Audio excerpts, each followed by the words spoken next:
मुख्यमंत्री एकनाथ शिंदे 13 किंवा 14 जुलैला पंढरपूर दौऱ्यावर आषाढी यात्रेची पाहणी करण्यासाठी दौरा करणार।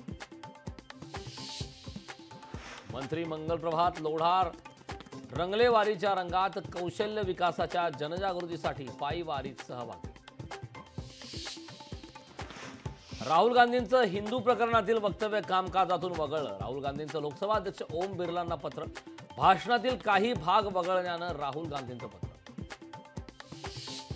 पंकजा मुंडे समर्थकांचं विधान भवन परिसरात शक्ती प्रदर्शन। गोपीनाथ मुंडेंचे फोटो घेऊन शक्ती प्रदर्शन। राष्ट्रवादीकडून विधान परिषदेसाठी 2 अर्ज दाखल। राजेश विटेकर शिवाजी गर्जेंना उमेदवारी अर्ज दाखल। अजित पवार आणि धनंजय मुंडेंच्या उपस्थितीत भरला अर्ज। लाडकी बहीण योजनेचा लाभ घेण्यासाठी अंबरनाथ तहसील कार्यालयासमोर महिलांची गर्दी। योजनेचे कागदपत्रे काढण्यासाठी सेतू कार्यालयाबाहेर महिलांची रांग। यवतमाळमध्ये लाडकी बहीण योजनेअंतर्गत अर्ज भरण्यासाठी महिलांची गर्दी। योजनेतील अटीमध्ये सवलत देण्याची महिलांची मागणी। कोल्हापुरात शिवसेना उद्धव बाळासाहेब ठाकरे पक्ष आक्रमक। शिवसेना उद्धव बाळासाहेब ठाकरे पक्षाकडून हसन मुश्रीफ जवाब दो आंदोलनाची घोषणा।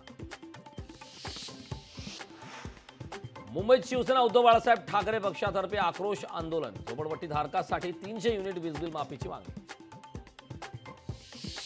महाबळेश्वरमध्ये मुसळधार पावसामुळे लिंगमळा धबधबा ओसंडून वाहू लागला।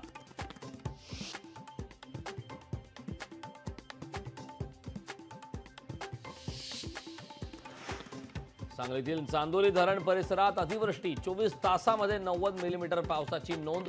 चांदोली धरण 35% भरले। वसईत 100 वर्ष जुनं वडाचं झाड कोसळलं। झाड कोसळल्यानं 2 गाड्यांचं नुकसान। जोरदार पावसामुळे कोसळलं झाड तर दुसरीकडे महाबळेश्वर तापोळा रस्त्यावर कोसळली धरण। लोकशाही मराठी ऐका, पहा, जागरूक रहा।